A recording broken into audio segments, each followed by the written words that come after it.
Would that future include negotiations with the Syrian opposition?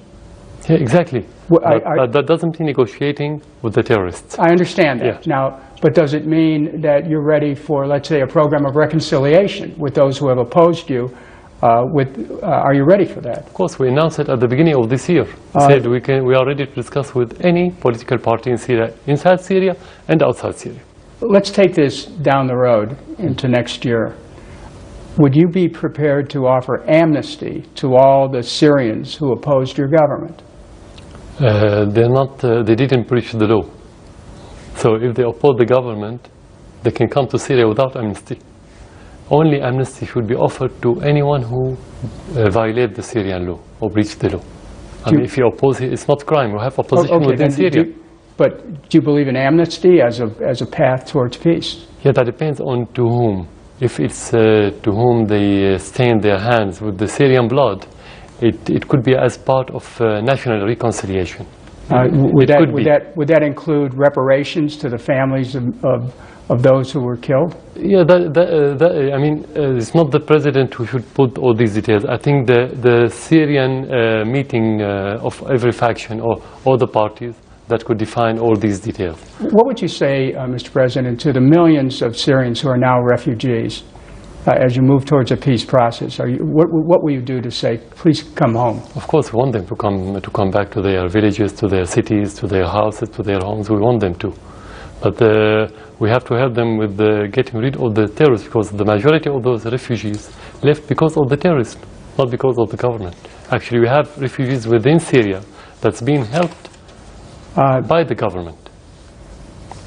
Well, let me ask you this. Have you spoken to President Obama? Never. Have you ever spoken to him? Never. Are you interested in speaking to our president? That depends on the content. It's not a chat. If you wanted to send him a message right now, what would you say to him? Listen to your people. Follow the common sense of your people. That's enough. And Pope Francis instructed the international community to lay aside the futile pursuit of a military solution. Do you believe the Pope's advice is valid for your government as well as other countries? Of course, we invited every militant in Syria to give up its armament, and we offered amnesty to whoever lay down his armament and wants to go back to his normal life, to his normality as Syrian citizen. Of course, we believe in that. Thank you. Now, before I give this back to my colleague, reporter Greg Palkot, I want to ask you a question that's been bothering me and perhaps other Americans.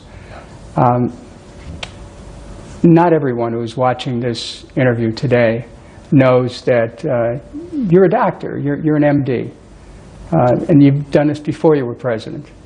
As you know, doctors take an oath never to do harm to anyone. That's a direct quote from the Hippocratic Oath. Does a doctor give that up when he takes political office? First of all, doctors take the right decision to protect the life of the patient. So you cannot say that they don't do harm physically, because sometimes they have to extract the bad member that could kill the patient. You could extract eye, you could extract leg, and so on. But you don't say that he's a bad doctor. It's still a humanitarian job, whatever they do. The same for a politician, but in a larger scale. A doctor deals with one patient. The politician should deal with the public, with millions or 10 of millions, and so on. So the question is whether your decision should help the life of the Syrians or not in such a situation. Nobody likes the violence. We are against the violence. But what will you do when the terrorists attack your country and kill the people? Would you say that I'm against violence, or you defend? You have army, you have police, they have to do their job. This is the Constitution, and this is the role of any government. What did you do in Los Angeles in the 90s when you have rebels? Didn't you send your army? You did. Greg. Exactly. So this is the mission of the government. The most important thing is when you take the decision whether it harms or not, it should help the majority of the people. It's better if you take the decision that could help everyone, but sometimes in certain circumstances, in difficult circumstances, you cannot. So you have to take the less harmful decision. Thank you, Mr. President. Greg? Mr. President, our time is limited, but I want to briefly go back in time a little bit. I was here in 2000 for the funeral of your father. You assumed the position of president, and at that time, some people had real hopes for you as a reformer to change things, to bring more democracy to this country. In fact, however, critics and analysts said you pulled back. You pulled back to the point where now you were being branded other things than reformer. You were branded dictator and much worse. How does that make you feel? How does it make you feel when people say you, to use an American parlance, you've lost the plot? That is, you've lost the trail of what you might have done then that might have avoided all of this now. Yeah. So first of all, if you want to talk about the hope, I always say I'm the hope of the Syrians. It doesn't matter if I'm the hope of any foreigner person, whether he's official or any other one. So all the terms that you've used in your question should be referred to the Syrian to see whether they agreed upon these terms or not. At the end, it's not about the term, it's about the content. Doesn't matter what they say, whether he's dictator or reformer. Today you have propaganda. Do they say the same word about their allies in the Gulf states? Do they talk about the dictatorship in the Gulf state? We're talking about Syria now. Yeah, I know, but I have the right to answer about the other regime or other states that they are much far from democracy than the Syrian state. Going back to your question, the reform is not the job of certain person in a country, whether the president or the government or the people. The president and the government can lead the reform, but the reform is a social process. It's a social process, and it's influenced by many different things, including the external factors, whether you have a war, whether you have stability, whether you have better economic conditions, whether you have very bad ideologies coming from abroad. So talking about the reform in the way that I presented at the very beginning, and I still believe in the same concept and values and principle, you should have democracy that reflects our own traditions. But democracy is not a goal, it's a means to reach the prosperity. And democracy based on accepting the other. When you have a closed ideology and many taboos that prevent you from accepting the other cultures in your country, you are going backward. Doesn't matter what the president do in that regard.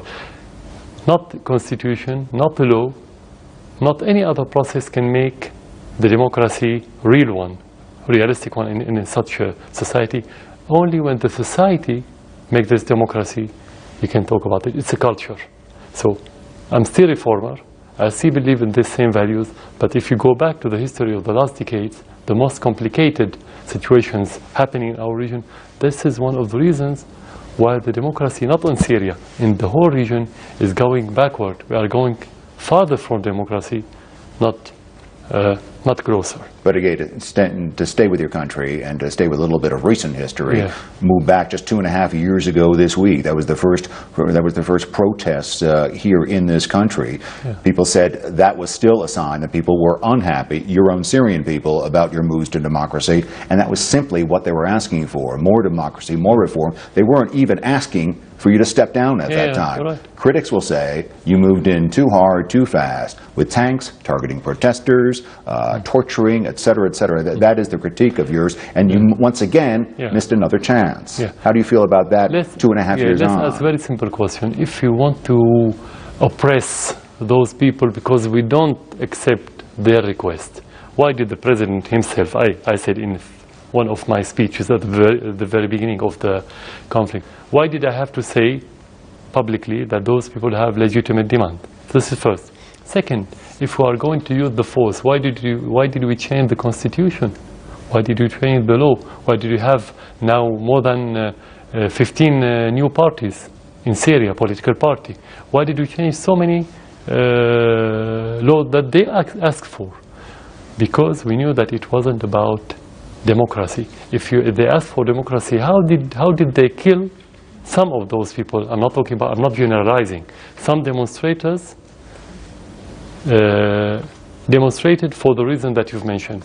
But some others, they killed soldiers and they killed policemen in the first week of the conflict. What's the relation between asking for democracy and killing and assassinating? So we have to be very precise in differentiating between people who ask for democracy and terrorists. This is first. Second, part of those people who were opposing the government at the very beginning, today they support the government against the terrorists.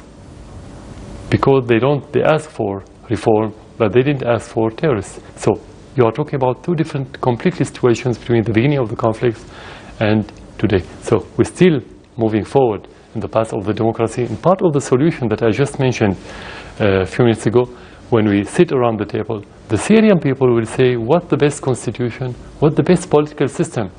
Do they want it parliamentarian, presidential, quasi-presidential, and so on? So what laws do they want? Everything. So it's not the president who's going to set. If the people want to set up their new system, this is democracy.